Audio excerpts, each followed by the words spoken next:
Right away. Hold on. Too late. Oh, okay. Well, I guess we're live then. Yeah.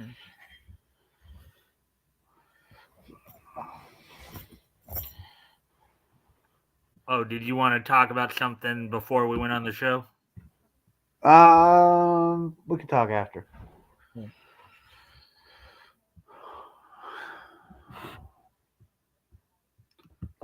All right.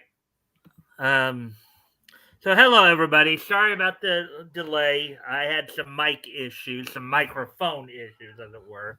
So I had to switch my microphone. But today is Tuesday, Tuesday, April the 2nd, 2024. So hope everybody's having a good week thus far. I have Tim Olson with me. So Hello. hello. So what we're gonna do first, of course, before we get into the topic at hand, going over like what we'll be going over tonight and all that. Tim, would you like to do? And as always, of course, everybody, for those in the chat, if you guys can like and share the stream, see if we can get some more friendly people in here to engage, that'd be appreciated. Also, if anything here, everything we talk about grabs your attention, feel free to comment and or ask questions, and we will try to answer the questions to the best of our ability. So, with that being said, Uh-huh. Tim, would you like to do an intro, like introduce everybody to yourself, promote any projects, share any links? You know the shtick. Yeah. If you've ever watched the show before, I'm Timothy Olson, the creator of Melvin. Melvin 1 and 2 are on places on websites such as Walmart, Barnes and Noble, Amazon, and if you know the bookstore Powell's, they're on. They should be on that. Or at least Melvin 1 is on that website. All right, and I know you, So and I know you've also been sharing your links even when you've been in chat. So that's good of you to get yeah. your word out as best you can. Yep. So yeah, continue talking while I send out those links. All right. So basically, so I guess why he's putting the links up and stuff, and we'll highlight those when he puts them up, of course. Just to let everybody know, of course. So what we're basically going to do, and there's the first link. So tonight we're going to go over a couple of articles. One, Bruce Timm apparently was not happy with the way that Marvel Studios portrayed Morbius back in the '90s in the Spider-Man the animated series cartoon. So we're going to look at that. Also, look at something else that's been happening a little bit more recently. Is Chris Wozniak, who filed suit against Warner Brothers for plagiarism over how they did, I guess, Batman in a way. Um, that case, I guess, is getting settled. We'll be looking at that article. Of course, we'll also at the wrestling wrap up and the This Day in Each History segment. So with that, um, and of course, we're just waiting. And here's a link to one of the if you guys want to Melvin 1. Melvin one, okay. You can see that right there, Melvin 1 Special Edition. Kind of says it all in the link. Mm-hmm. And this one is They're both well. That's Melvin 2 right there. It says Melvin 2 Special Edition, but they're both to the Walmart. all right. So the Walmart links there.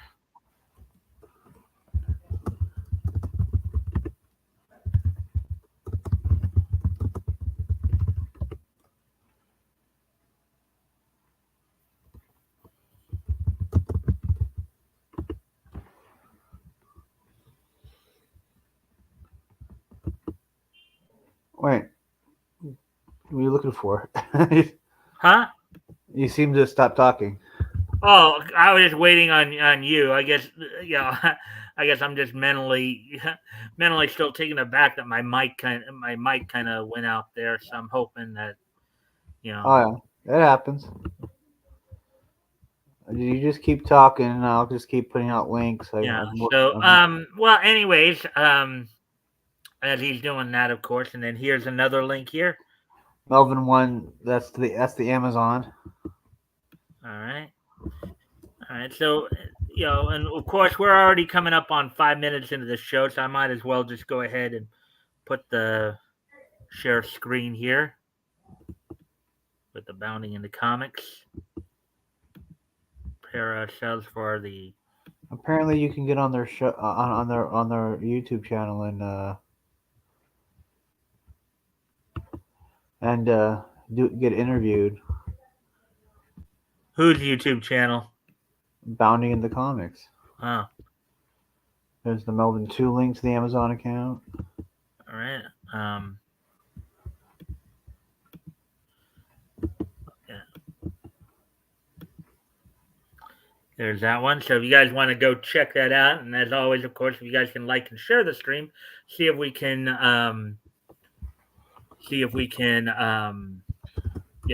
get some more friendly people in here to engage. That'd be appreciated. Also, if anything here grabs your attention, feel free to comment and or ask questions about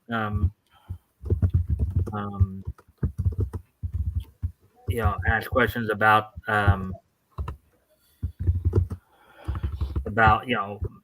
or feel free to comment and ask questions. We'll try to answer the questions to the best of our ability. Okay, so Mike, get your head in the game here.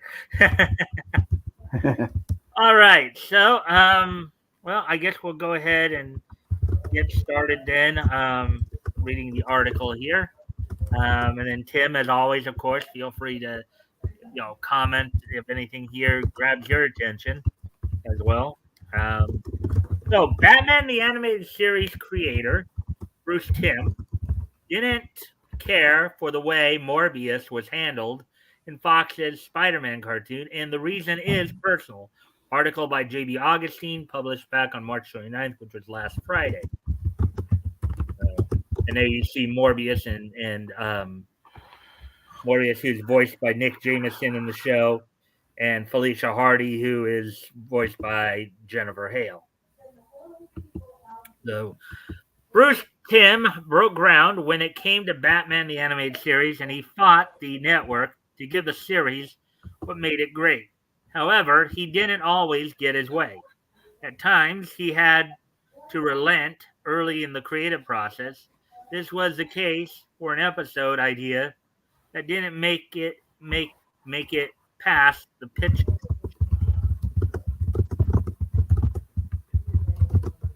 But why?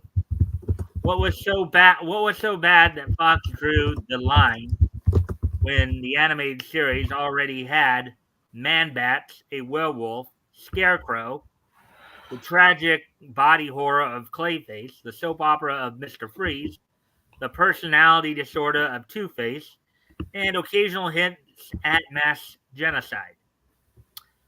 The short answer is blood, but not just the kind of blood seen in Mask of the Phantasm. It goes deeper than that. At one point, Tim had the idea of turning Batman into a vampire, struggling with a craving for human blood or plasma, which was the go-to term for kid shows back then. So, obviously we know from the comics there was the Gotham by Gaslight, which I believe did have Batman as a vampire. There was some lore where in one of the universes Batman actually was a vampire.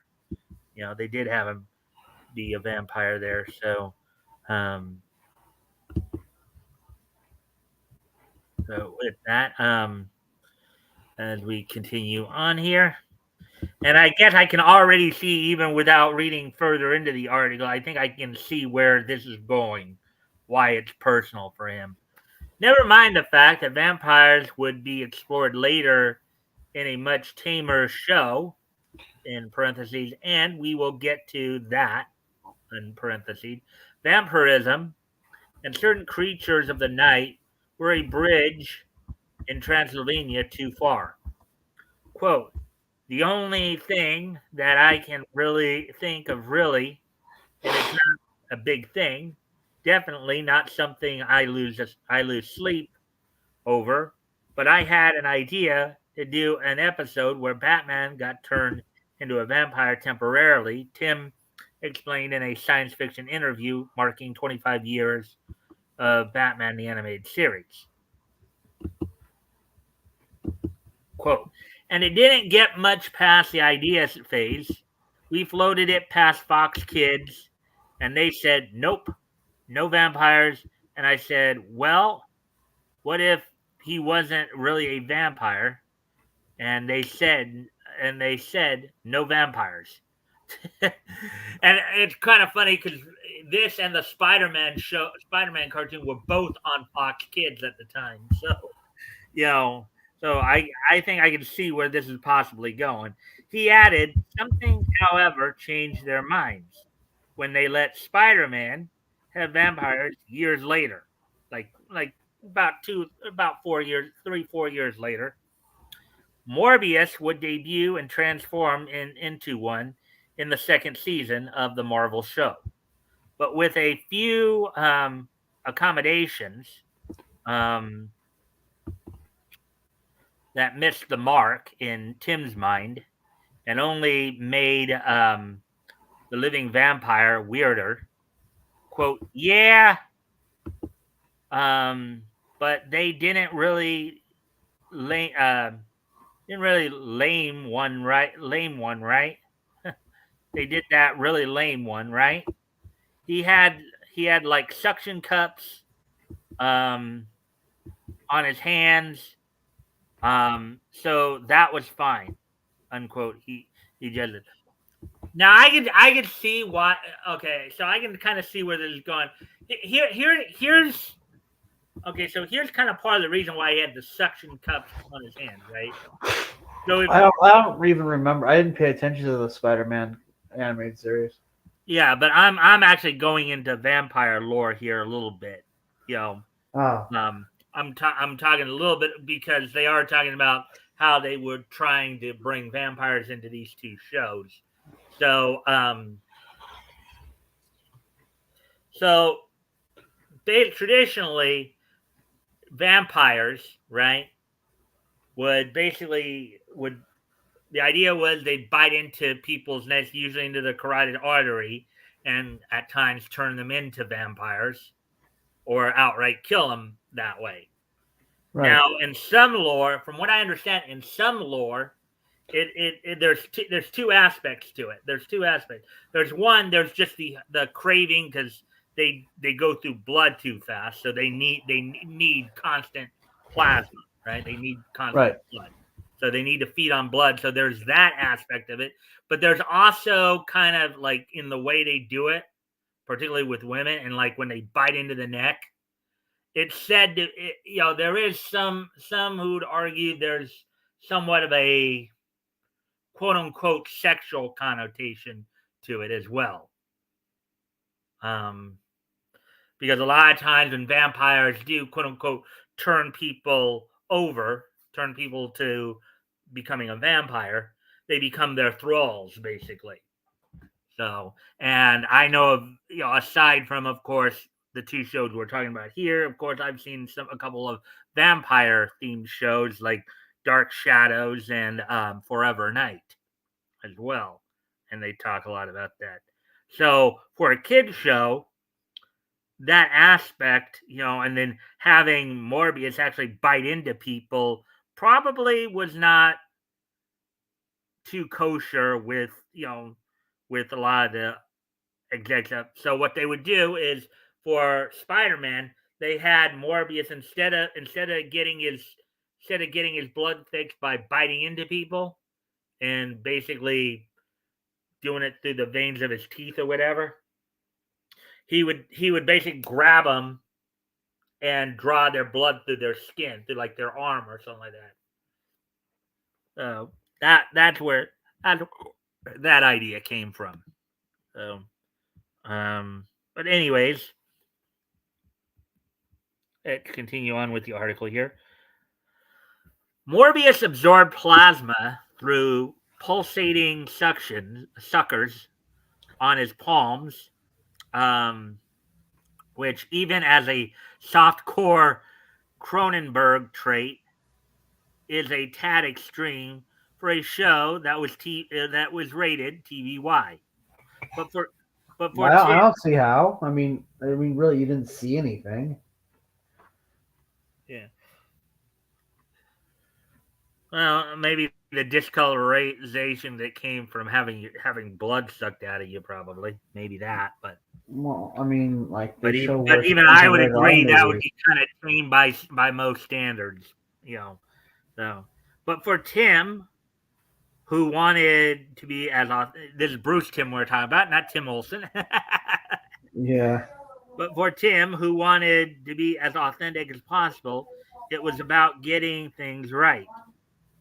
Quote, like if I wasn't um, going to do it properly, I wasn't going to do it.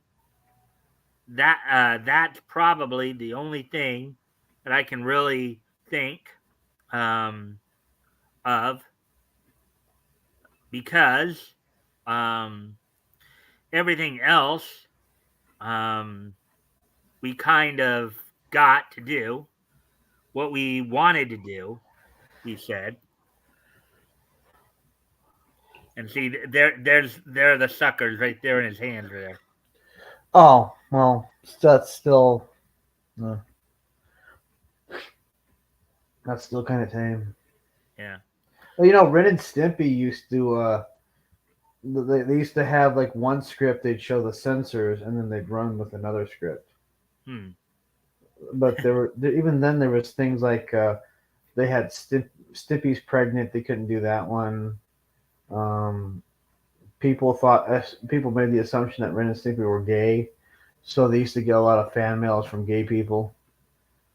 Hmm. So they in the adult block party they had one where Ren and Stimpy were gay, Hmm. and basically the whole thing about that run was that it was all scripts that were rejected by Nickelodeon. Hmm. Yeah. So, well, Nickelodeon's more of a kids network, anyways. But Mhm. so, but anyways, by getting what he wanted, Bruce Timm and his gang at Warner Brothers Animation created definitive Batman in many eyes. Created the definitive Batman in many eyes. Producers Avi Arad and John Semper at Marvel Films, conversely, may have taken liberties with Spider Man, but guaranteed there'd be no quote, smaller quotes, Morbin time without their efforts, for better or worse. Oh, there we go with that one. Um, yeah, so Tim, what did you think of that article? I think Fox was being ridiculous. Or were being ridiculous back then? Because remember, that Yeah, happened back in the 90s. That happened like almost okay. 50 years ago because well, okay, so the Batman cartoon came out in 92, so that was 32 years ago. And then the Spider-Man cartoon came out in 94, which was 30 years ago. So, I anyways, hated Spider Man anyway. He's a whiny little bitch. No offense. Pardon my language. But that's just me. Like I just found him a whiny character. are you talking about in that particular cartoon, or are you talking about Spider-Man as a whole? In general, just like he cracks a few jokes, but like Deadpool does that so much better than him. Hmm. Yeah. Had you ever seen the Grant Way Lawrence Spider-Man cartoon, the one from 1967? I just don't like the concept. Oh, okay. Period. Well, Spider-Man and Batman are similar in that in both cases they're No. they're well, okay, in the one aspect where they're similar, right, is that they became a crime fighter, due to a loved one's passing.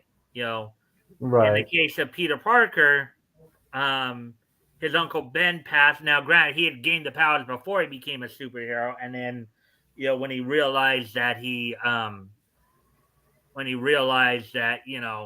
could have used his powers to prevent his uncle's death. But then Bruce, after watching his parents get shot by Joe Chill, you know, went on to declare a mission. So they're similar Bat in that aspect. But other than that, Batman is more darker and more psychological.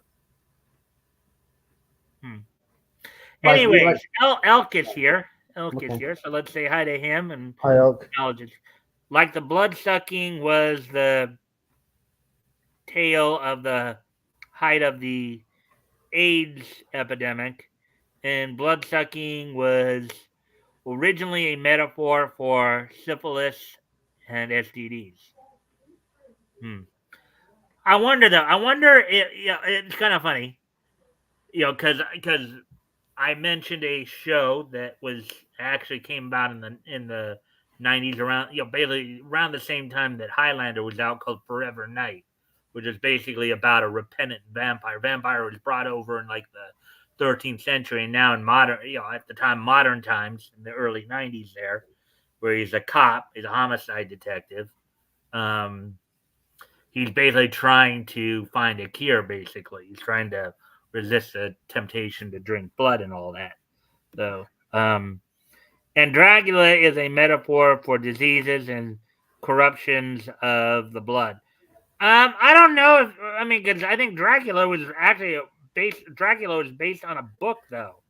You know, Dracula was a book, actually. In fact, Yeah. Loosely based on Vlad the Impaler, and I think some events that were happening in America where they thought there was vampirism, which is still something that goes on in Romania, where they would if they suspected there was vampirism, they'd find what they thought was the vampire, dig up their body, and then arrange the corpse in a way that they thought, well, this will prevent him from coming back. yeah, There was a guy that actually did time for it, and then of course he lives out on the outskirts of the town he grew up in, I guess. But yeah, that stuff still happens in Romania. yeah. The era was more afraid of depictions of blood sharing.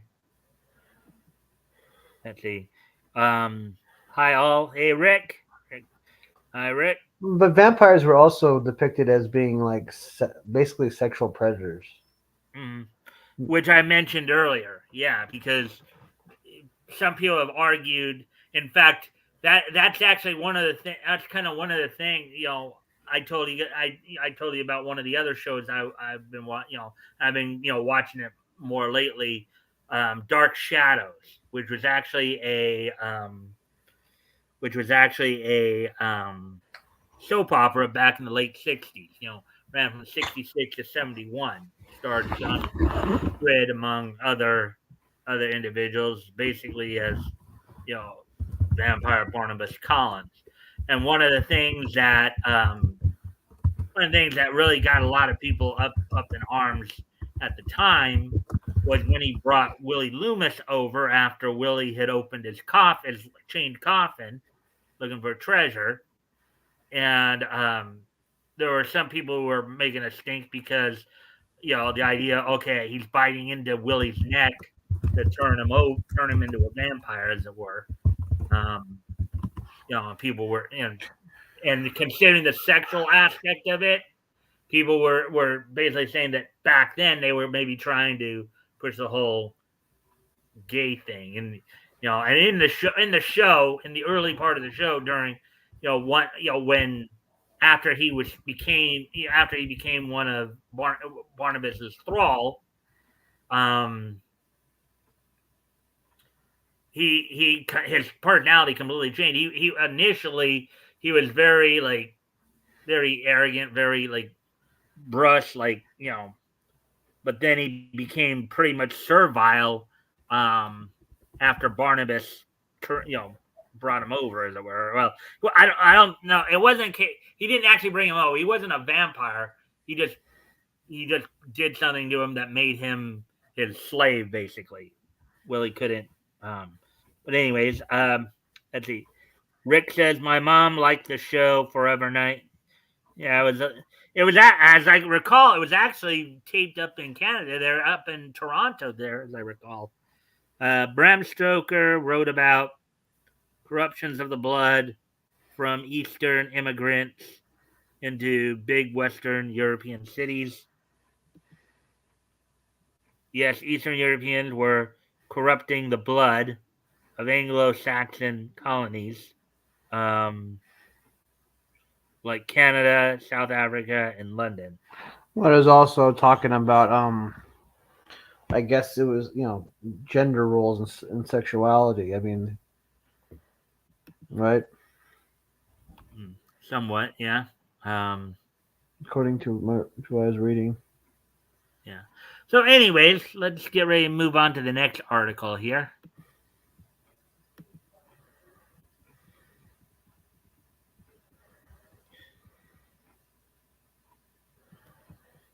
And this is the other article, and this has been a case that's been running for a while. Judge rules against Chris Wozniak in plagiarism case against Warner Brothers Discovery and DC over the Batman. Article by J.D. Ogden published April 1st, which was yesterday. All right, and I read a couple previous stories on this a while back, but there is an update on Chris Wozniak's lawsuit against DC and Warner Brothers Discovery over the Batman. A judge in New York ruled that neither party ripped off Wozniak's spec written in 1990 as he has claimed since the film came out in 2022. U.S. District Judge Paul Engelsmeyer said in a 45-page decision that the penciler and writer infringed um, intentionally on copyrights registered to DC, according to New York Post. Quote, the story's use of the Batman character and the surrounding protected elements is an act of clear and blatant copyright infringement, the decision reads. So it almost sounds like he was suing them, saying that they plagiarized him, but the judge said that he ended up infringing on DC's copyright. Man, that's kind of a bite. Uh,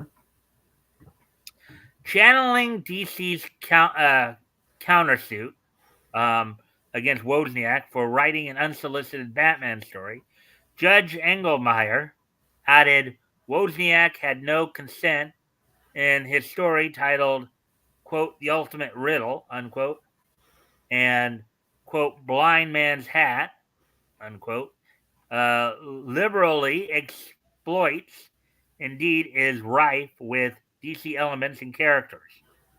The similarities between the Batman and his story were written off as quote unquote too commonplace to support Wozniak's claim.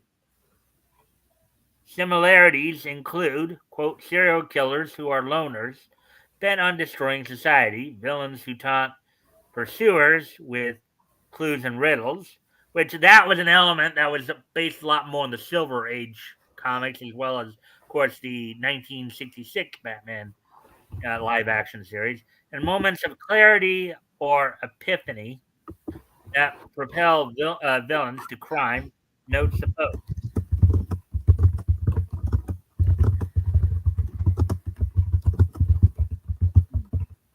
Let's see.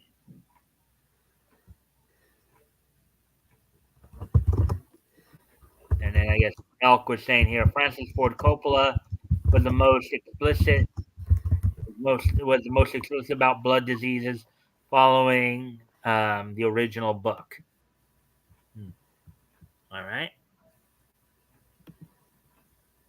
They add Engelmeyer, quote, cited movies including Star Wars Episode 3, Revenge of the Sith, where Anakin Skywalker succumbs to the dark side of the Force and becomes Darth Vader, unquote. Wozniak has said from the beginning WB obtained the script treatment from an email he sent Batman producer Michael Uslan and rewrote it into an early adventure as opposed to the retirement caper he had drafted. Now, as I understand it, reason Wozniak was even trying to sue here was he supposedly submitted some stories to. Now he claims he submitted some stories to DC for publication. They rejected. They rejected the stories, right? right. And then they supposedly made some adaptations to them, and then eventually used them. So that's what he was claiming. You know, The judge rejected the claim as quote unquote wholly speculative, despite shot for shot, beat for beat examples Wozniak explored in YouTube videos that were taken down. Lawyer for Wozniak, Terry Parker, rebutted in an email, quote, "We respectfully disagree with the court's decision and are considering our next steps," unquote. Quote, "A lawyer for Warner Brothers and DC Comics had no immediate comment," unquote, added the Post. The next step would be an appeal of the judge's ruling, basically. So they might send it up to the appellate court to argue it there. You know, now whether or not this is something that might get all the way up to the Supreme Court, I don't think so. But I don't see what the deal is. I mean, it's not even Batman's not even his character, so why care? It's like, okay, I wrote a script for Batman that you got rejected. Oh well. well, I couldn't tell you. There, so we're at 31 minutes here. So let me see. I think let's see. I guess we can try to let me see if there's anything else here that might. I think we might have time for one more article, but maybe not. Nothing really here, anyways. So I think I'm gonna go ahead and move on to the I'm gonna go ahead and move on to the wrestling wrap up here. Gonna cut. We went a little long last night, so I'm trying to balance things out. Um, Here, that's why not that I was looking to balance it out super dramatically. Right. So you're just cutting it down to an hour. I get it. Yeah. Well, more like yeah. Basically, I was going to try to push it at least to 49 or 50 minutes, but at this rate, we might end up still going just 39 minutes. Which if I just go 39 minutes, and that will be well, because we got caught up in a discussion. Well, you were here. I think Yeah, you I were. was. Yeah. Oh, I was here. yeah. So we were talking about the whole Ed Piscor thing, and there wasn't anything apparently. Well, unless Bounding in the Comics did an article on it or something like that. No article on I'm sorry, Bleeding Full, unless Bleeding Full did an article on it, which I didn't check Bleeding Full for it, but um, but Elk said good night. um, Good night, Elf. it was 37, not 31. Well, 33 there, but anyways, night Elk at Anya. So, but anyways, and look, we have Rex here. Hey, Rex. Good night. Hey, welcome to the show, my friend. So yeah, and I again, think I again, he said God night. I think he meant good night. oh, good night. I thought I said good night, but as I said though, as I said, of course, um, as I said though, last night, I didn't really even know the guy. I just, I only saw kind of a headline from Ethan's thing when he was doing the stream. So, Oh hey, only hours to go on the Devil Flare campaign. Hey, what up, Rex? well, Rex, you have a wrench. So if you want to share a link, you're more than welcome to. Want to share a link, you're more than welcome to. Where let everybody know that about your campaign and all that. Um, yeah. So, anyways, and we're coming up on 35 minutes now. So we do have some, of course, wrestling news to go over a little bit. Last night was the go home Raw before this weekend's WrestleMania that we're telling you guys about yesterday. WrestleMania 40 will be this weekend. Um, but on last night's Go Home Raw as they're getting ready for this weekend's WrestleMania in an 8-man tag team match. The Judgment Day of uh, unified WWE World Tag Team Champions Finn Balor and Damian Priest, along with Dominic Mysterio and JD McDonough, defeated the teams of DIY, Tommaso Ciampa, and Johnny Gargano, and the New Day duo of Kofi Kingston and Xavier Woods. Bronson Reed and Sami Zayn went to a no contest. Maxine Dupree and Ivy Nile got the win on Indy Hartwell and Candice LeRae, as they're still kind of going with the storyline of LeRae possibly turning heel, and now Hartwell starting to, Hartwell trying to like balk at that idea of them going heel, but then after what happened last night in the match,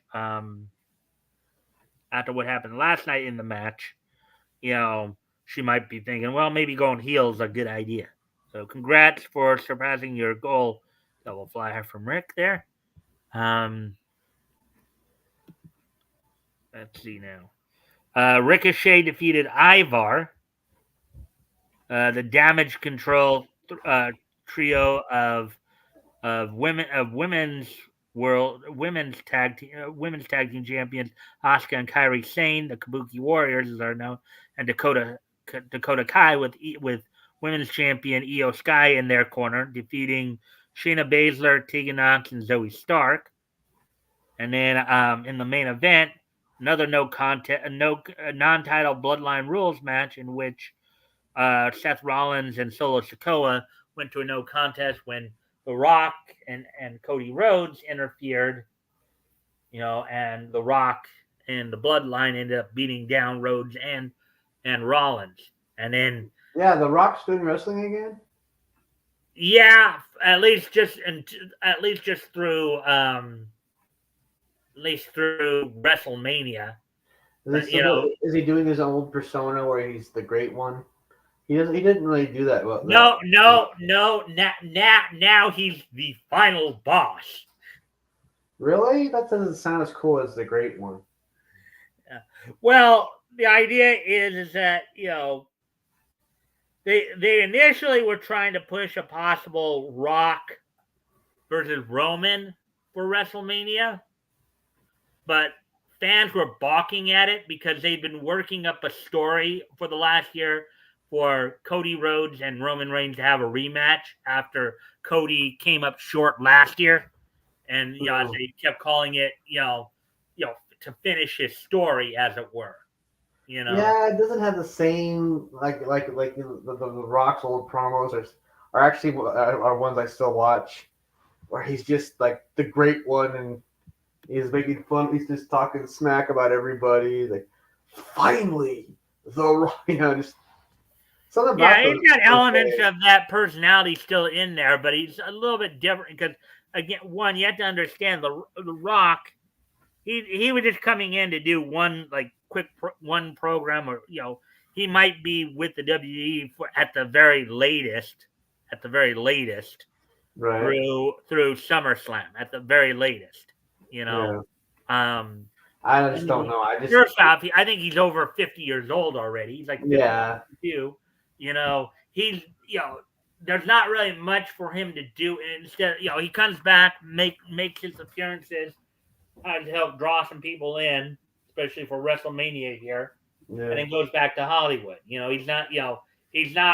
Wrestling is not his breadwinner anymore, and hasn't been his breadwinner for like at least 10 years or so.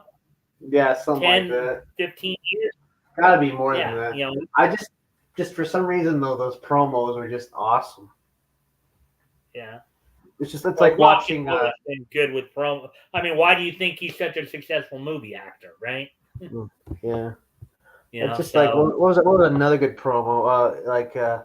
Macho Man's promos, or maybe not so much the Stone Cold Steve Austin's promos, but like when he'd have somebody in the Stone Cold Stunner and he goes, "Hey, if you want me to do this and this, then give me a hell yeah."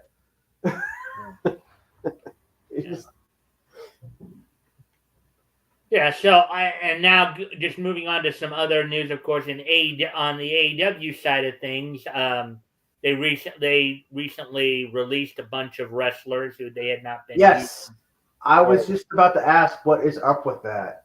Every time I turn around, they're releasing somebody. well, they also signed some people to AEW like a few weeks ago. So Sting retired after the Revolution pay per view in I think it was in February or Right. early March here. Yeah, because we're in April now, so early March.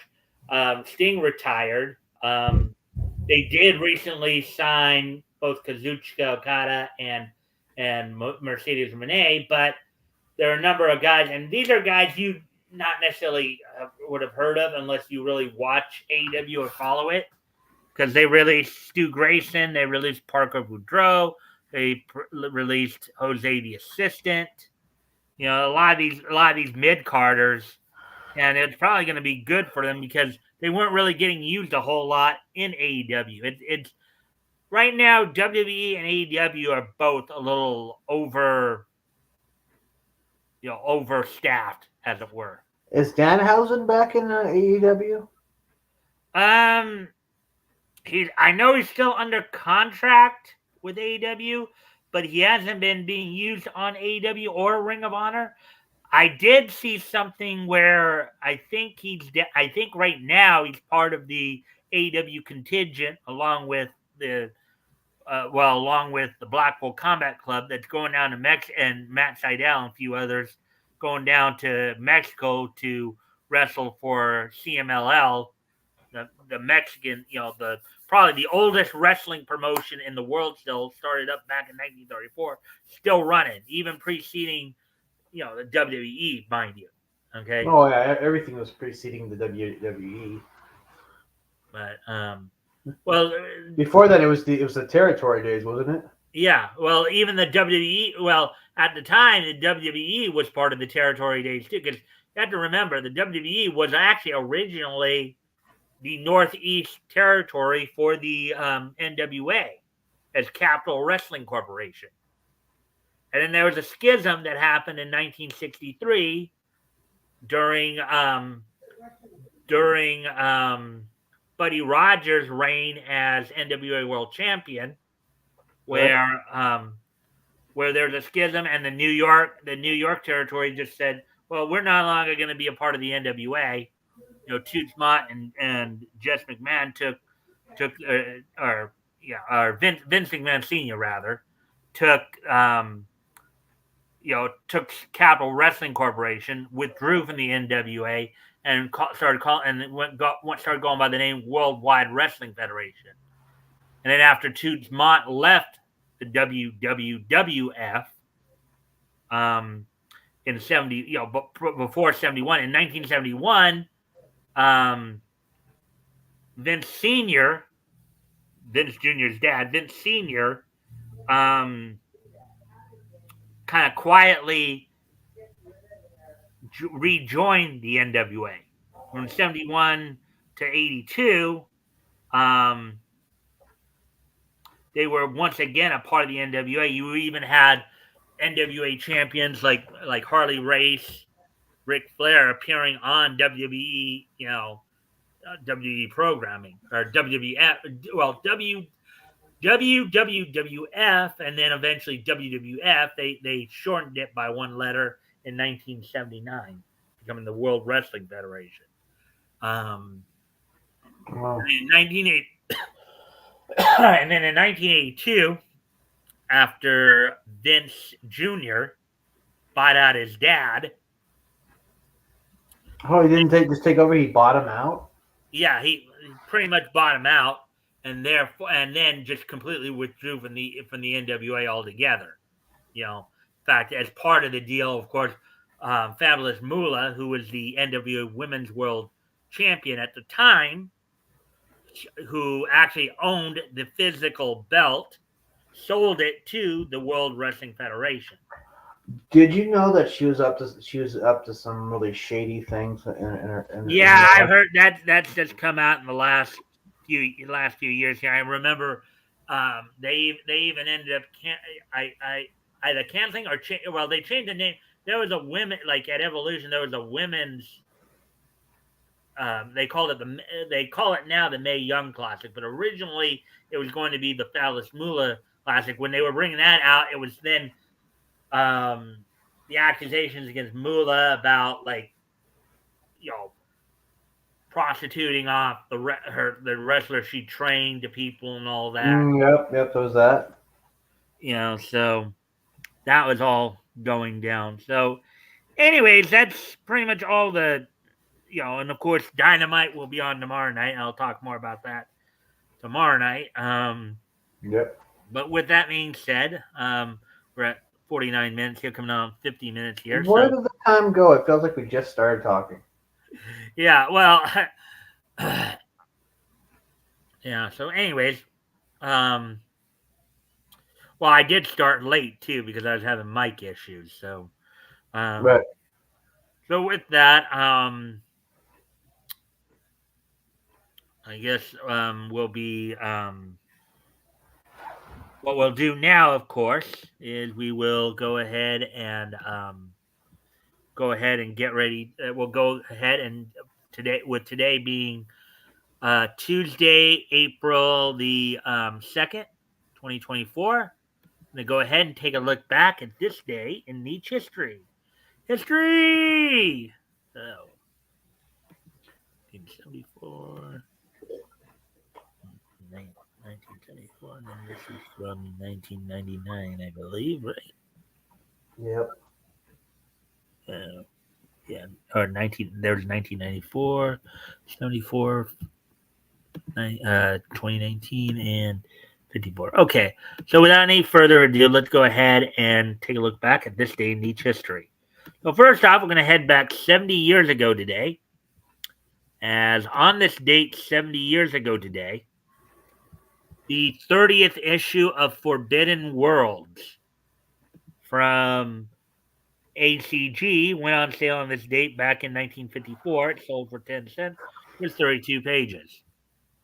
So there we go with that. Moving ahead to 1974, 50 years ago today. On this day, 50 years ago today, at the Academy Awards, at the 46th Academy Awards, Frank Film by Frank Morris wins the Academy Award for Best Animated Short. So on this date, 50 years ago at the 46th Academy Awards, Frank Film by Frank Morris wins the Academy Award for Best Animated Short.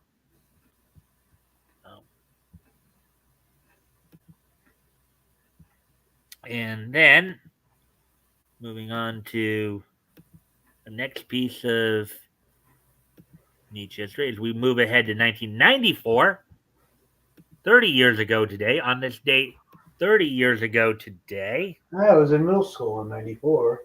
Yeah. Studio Junio's Montana Jones premiered on Japanese television on this date back in 1994. It premiered on the NHK network. So on this date back in 1994, Studio Junio's Montana Jones premiered on Japanese television. And finally, we have, once I get up here. All right. And finally, on this date in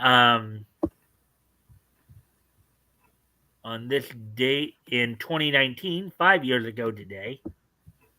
This date 5 years ago today on the Go Home show for that year's WrestleMania 35. WWE held its Monday Night Raw event from the Royal Farms Arena in Baltimore, Maryland. Now, I don't know if you caught the way I explained this. The reason they call it a go home show is the idea is as they're heading into a big event, they want to leave people with something to look forward to as they're going home. So the main event saw Samoa Joe defeating Ali in the main event.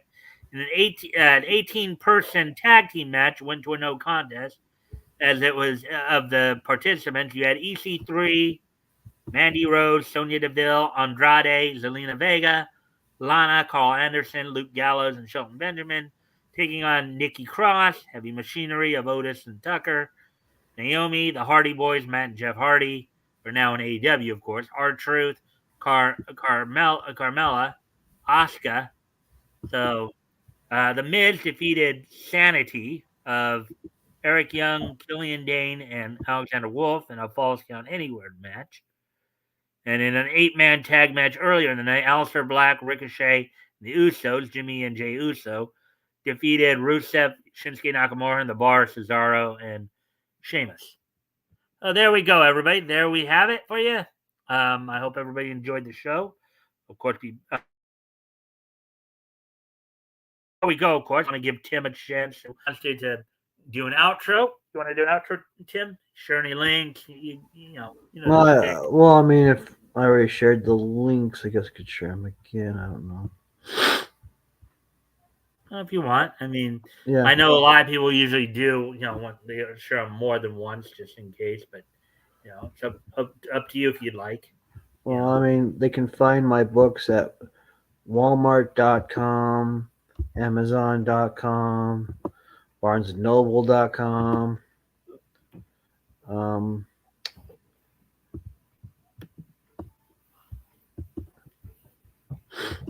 Man, I love how this thing just automatically copies these things, so I don't have to copy them all over again.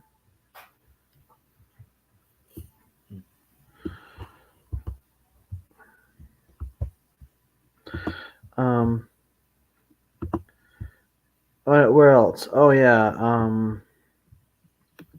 Amazon. If I haven't said Amazon already. Mm-hmm. I mean, what do you want? What more could you ask for? You order the book, and in a reasonable amount of time, the book shows up at your doorstep. Mm-hmm. All right. So those are the links to the Amazon one. All right. Bam, bam. All right. So with that, I thank everybody for being here tonight. Of course, we'll be back here tomorrow night with Rick Piper. Will be joining me tomorrow night, and then, of course, I'll have you back on Thursday, right, Tim? Yes. And then I have RJ joining me this Friday for the historical comic retrospective. We'll be looking at comics that went on sale from Harvey Comics. Well, at the time, of course, they weren't known as Harvey yet. Speed Comics Volume 1, Issue 7 from Brookwood Publications, as well as Champion Comics Volume 1, Issue 6 from Worth Carnahan, two titles that were eventually picked up by Harvey. So we'll be looking at those. So with that, I thank everybody for being here, and I hope to see everybody back here tomorrow. Bye. Bye.